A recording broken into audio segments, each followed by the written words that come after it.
เรื่องครับดูหน้าตาเอาเรื่องครับบีเอาเรื่องนะครับนั่นคนหนึ่งเจ็ดแยกอีกคนหนึ่งครับบอกเอาเลยครับว่าน้อยกว่าเจ็ดแยกนะครับ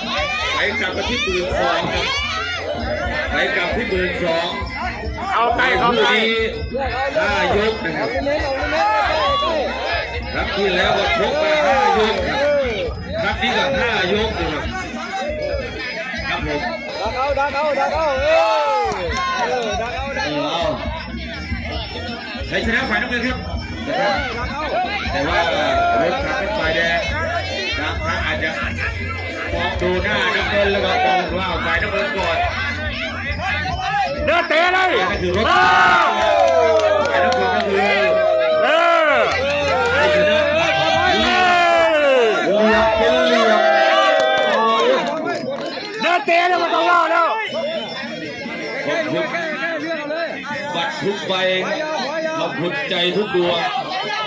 ขอบคุณความรู้สึกดีๆมีให้แก่กันครับที่แห่งนี้นั้นยกสุขวิมานครับขอบคุณไลฟ์สดทุกเพื่อทั้งไลฟ์สด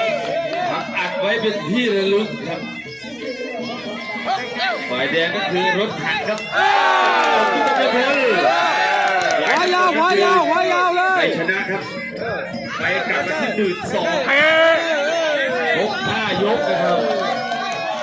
วันพรุ่งนี้จิ๋วแต่คุณภาพครับ